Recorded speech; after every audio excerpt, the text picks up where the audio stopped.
What is up, guys? It has been a minute since I did one of these videos where I'm just gonna sit here and talk to you guys about kind of my personal finance journey.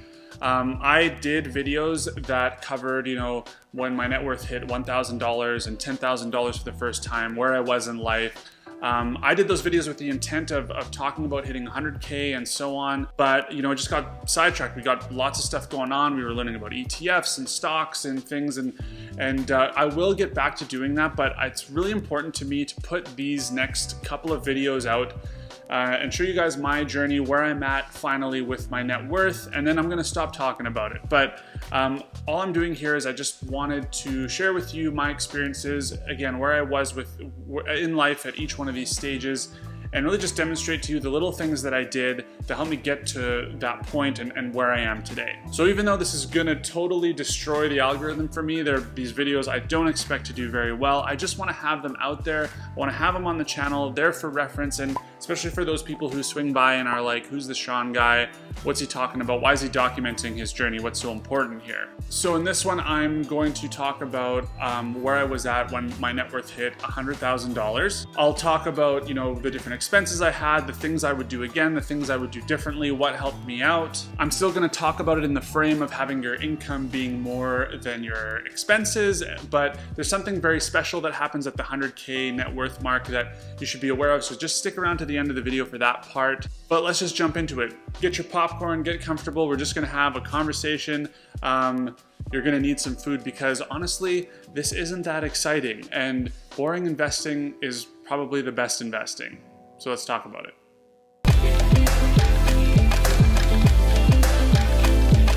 All right, so if you're new here, my name is Sean. I'm documenting my journey to financial freedom. On this channel, we talk about investing and personal finance with a bit of a Canadian twist. If you guys are interested in that, please consider subscribing. Now, for this video, like I said, I'm just gonna talk about where I was when I hit the 100K net worth mark. I'm just gonna kick it off by just talking about, where I was in life, what was I up to, where was I working. That's gonna cover my food and shelter and all that kind of stuff so that you guys know for those categories what those looked like when where I was. So if you haven't watched the last few videos, I'd love if you guys went and looked at those first, because this is kind of like a timeline that I'm building here. But essentially, to catch you up, my first 10K was really a game of hustling and working multiple part-time jobs and making my way through school with minimal debt.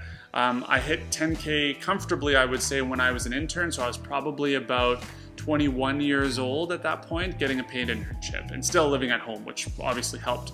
And so I did graduate in engineering. And while that is, some would consider a very well-paying job, a very comfortable job, it's definitely a comfortable salary, but it's not, always equal. Engineers get paid differently across the different provinces and different industries. It kind of depends where you work, but yes, it's a good salary and definitely something you can work with to build wealth over time. What I don't want to get hung up on here is that you need a high salary in order to, plan for your retirement and build up wealth over time. That's absolutely not true. There's a lot of engineers and a lot of doctors, for that matter, who are broke because it's really about money management. It's not really about what your annual salary is. You can probably hit all your financial goals making 60K a year if you really know what you're doing. So it's all about literacy. I just wanted to, I gotta throw that out there. Now, one of the things I would maybe change about that part of my life, just getting out of high school, is that you can be creative in your job search. I was not very creative. I kind of went for a job that was in and around town. I wanted to be around my friends and stuff. That was important to me. However, if I did it again, I would encourage people, especially young people graduating, look for opportunities outside of your city. That can really open up your earning potential. You may be able to get sent to a remote location, and companies will compensate you for that. And you can just save that much more faster, build up your wealth, and be able to start putting that money to work sooner. You could even open yourself up to moving to other countries where you could kick off your career working overseas, perhaps at a country that has very little to no tax on your income. And again, that would have the same effect, you being able to build up your wealth a lot faster. So just keep that one in mind. So take advantage of the fact that you don't have any commitments, any responsibilities. You can work in any country, accumulate that wealth, and also try some new side hustles and businesses. Your 20s are the best time to do that. that. And there are a lot of side hustles that you don't need a lot of money for. The modern day version of that right now would maybe be like working for DoorDash or Uber or whatever as a side hustle. But if you're also entrepreneurial and you want to start a business, this is the best time to fail. And everyone knows if you're entrepreneurial, you're probably going to fail a few times before you hit that big idea perfectly and it takes off. So I highly encourage young people to do that now. In retrospect, something I wish I kind of tried doing more, especially even starting something like this, like starting a YouTube channel. Doing that in your 20s when you have lots of time and energy is the perfect time to do that. So consider that. So 23, I had just graduated, did my trip, came back, lived at home for about a year while I worked to stockpile money. I then moved out. I got a basement apartment for about a year, and then I kind of felt like I needed to kind of get a place of my own, so I ended up buying 1-bedroom condo. I was about 26 at the time. So there was a couple of things there. While I did, a good thing by saving up money, the down payment on the condo was, definitely a big chunk of my net worth that was sort of now locked into a property. Now I had paid off my student loan right away with the money I had for my internship. And as far as a car, I was driving a 2016 Mazda 3. It was probably one of my favorite cars that I owned. Kind of on the expensive side at the time I bought it, was like 16K, but pretty reliable vehicle. And as far as relationship status, I was dating at the time, but not married. So I was still kind of making these purchases for myself and kind of just looking after my own net worth at that time. Now I'll talk a little bit about the condo there. I bought on the outer edge of kind of the inner city where there was still infrastructure being built. I did a lot of research to make sure I was getting a good price and that there was some development in the area that would bring up the value of my condo, which turned out to be a good thing because it sort of offset what happened a couple years later, which was a little bit of a downturn in house prices, and my condo kind of stayed level for value, which was good. Now, honestly, if I could do that again, I probably would have stayed in the basement suite. I was paying $800 a month in rent, and I didn't have to worry about anything. And now I was in the condo paying probably all in about $1,100. And between the interest and the condo fees, I probably was paying about $700 a month in those expenses, which I would never see again anyway. So I think if I did it again, I probably kept renting, kept saving money, and maybe not locked into an apartment that quickly. But you know what? It's lessons learned. I did end up staying in that condo and buying a two-bedroom unit later.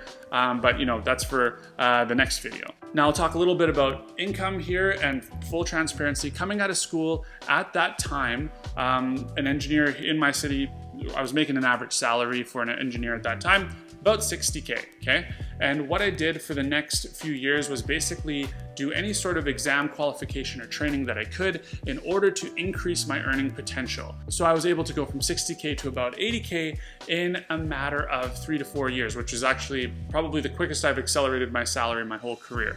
Never really saw that sort of growth again. But that was the name of the game. Early on, you've got a lot of things that you can do to increase your value to the company, and that is the smartest thing to do to increase your earning potential. Now, I did switch companies in about 2011, and that's when I set up my Lyra account, and I'll link a video to my Lyra account video here.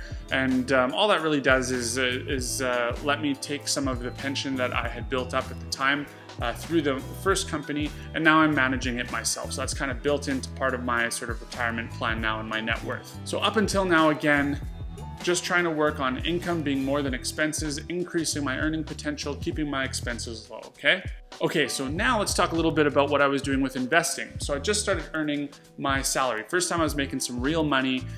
What did I do with it? I was actually graduating in 2008 at the time, not the best time to graduate.